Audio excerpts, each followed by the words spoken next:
영업이익률이 46%예요. 말이 안 됩니다. 안녕하세요, 불개미 여러분. 사냥개미입니다. 모두들 크리스마스는 잘 보내셨나요? 저는 감기 기운이 좀 있었는데 이제 조금 나았습니다. 오늘은 기술적 해자를 가진 당당한 우리나라 기업 하나를 소개시켜 드릴까 합니다. 역시나 차트, 수급, 재무에 대해서 전반적으로 말씀을 드릴 텐데요. 이 회사가 어떤 회사인지는 마지막에 공개해 드리도록 하겠습니다. 여러분들께서도 추측해 보시기 바라겠습니다. 그럼 바로 시작할게요. 개사! 네, 월봉 차트부터 한번 보겠습니다. RSI, 윌리엄스 퍼센트 R, NRVGI, MACD 등과 같이 모멘텀과 방향성을 종합적으로 나타내는 지표들이 돌아서 주고 있습니다. 아직 전고점을 뚫어내지는 못했습니다만 저는 기간이 어느 정도 지나면 충분히 가능할 것으로 보고 있는데요. 이평선들이 정배열되어 있는 것도 상당히 마음에 듭니다. 자, 그리고 일봉도 보시면 최근 들어서 급상승 이후에 눌리다가 다시 반등하는 모습이라서 괜찮아 보입니다. 여러 지표들도 강하게 상승하는 모습을 보여주고 있고요. 단기적으로 시세 차익을 노리고 들어가도 나쁘지 않을 만한 차트입니다. 3일봉 기준으로 볼륨 프로파일을 한번 살펴보면 아래쪽에 상당히 많은 거래량 분포가 되어 있고요. POC 레벨은 84,700원입니다. 2차적인 지지 영역은 11만 5,400원 정도를 생각을 하고 있는데 최근 그 구간 맞고 올라가기도 했을 뿐더러 더 중요한 것은 특정 세력이 깨고 싶어 하지 않아 할 만한 가격대라는 점입니다. 그 부분은 뒤에서 다시 설명을 드릴게요. 자, 그리고 위로 갈수록 매물대가 옅어지는 로우 볼륨 너트 구간이 나오기 때문에 조금 더 에너지 효율적으로 상승할 수 있는 구간이 있다라고 볼 수 있겠습니다. 네, 다음은 수급을 한번 살펴보도록 하겠습니다. 이 종목은 외국인과 금융투자 그리고 연기금이 거의 비등비등하게 힘싸움을 하는 종목입니다. 사실 최대 물량을 가진 주체는 은행인데 은행은 거의 유통 물량을 매매한다기보다는 지분 보유의 측면이 강하다는 생각이 들고요. 최근 외국인의 수급이 별로 안 좋았습니다. 반면 금융투자와 연기금의 수급이 괜찮았죠. 그래서 한동안은 주가가 좀 눌릴 수밖에 없었던 것으로 생각을 하고 있습니다. 그런데 이번 주 들어서 다시 외국인의 수급이 살짝 들어오기 시작하고 있고 촬영 중인 오늘도 아직 집계는 완벽하게 안 됐지만 외국인의 수급이 강하게 들어오고 있습니다. 그러면서 6에서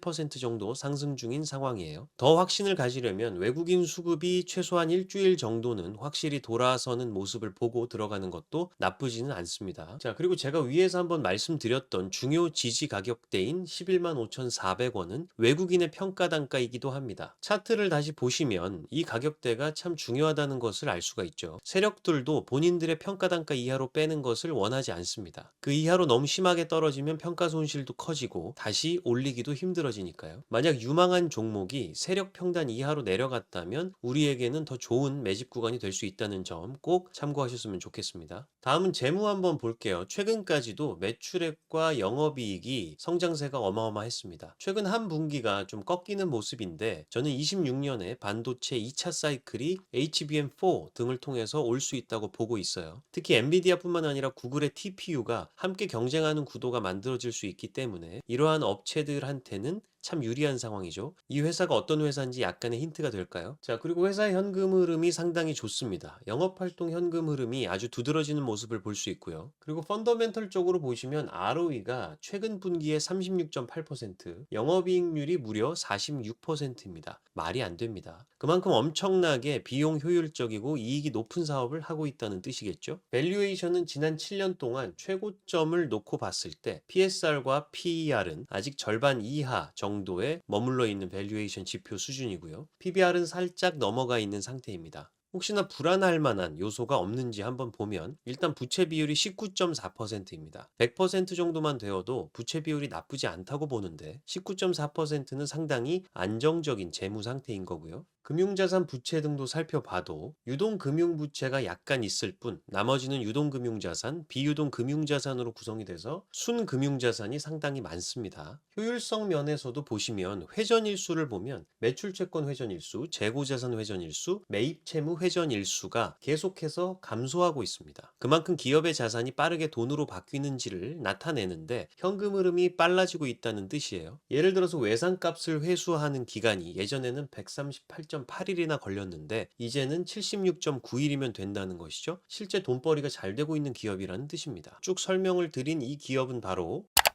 한미 반도체입니다. 한미 반도체는 현재 AI 반도체 시장에서 HBM, 고대역폭 메모리죠. 제조용 핵심 장비 공급 업체입니다. 가장 중요한 키워드는 TC 본더예요. 여러 개의 D램을 수직으로 쌓아 올리는 HBM 제조 공정에서 칩과 칩을 열과 압력을 이용해서 정밀하게 접합하는 아주 중요한 역할을 하는 장비고요. 현재 HBM3E TC 본더 시장에서 90% 이상의 점유율을 차지하고 있습니다. 어마어마하죠. 또한 SK 하이닉스의 HBM 생산 방식인 MRMUF 공정에 최적화된 장비고요. 26년부터 본격화될 HBM4 시장에서도 우위를 지켜나갈 수 있을 것으로 판단을 하고 있습니다. 자, 사실 요즘 SK 하이닉스 주가가 너무 올라서 지금 탑승하기 힘들다고 생각하신 분들 많으시죠. 그런 분들에게는 대안적인 측면으로 이 주식을 한번 생각해 보시는 것도 괜찮다고 봅니다. 반도체 업계에서는 심심치 않게 한미 반도체가 공급을 멈추면 전 세계 AI 산업이 멈춘다는 말이 나올 정도니까요. 25년 하반기에 출시가 된 엔비디아의 블랙웰 울트라 제품도 한미 반도체의 TC 본더로 생산한다고 직접 곽동신 회장이 언급하기도 했죠. 아마도 내년에 나올 루빈 시리즈도 HBM4를 탑재를 할 텐데 그때도 TC 본더의 역할이 상당히 중요할 것 같습니다. 또한 최근에 SK 하이닉스가 한미 반도체 의존도를 줄이려고 다른 업체 장비를 써보려고 했다고 해요. 근데 수율 측면에서 한미 반도체의 장비를 대체하기가 쉽지 않다고 합니다. 엔비디아도 한미 반도체를 함부로 대할 수 없는 진짜 이유입니다. 자, 그럼 여러분들께서도 어서 관심 종목에 넣어두시고 한번 잘 살펴보시기 바라겠습니다. 네, 이번 영상 이것으로 마치도록 하겠습니다. 도움되셨다면 구독과 좋아요, 알림 설정 부탁드리겠고요. 지금까지 사냥개미였습니다. 감사합니다.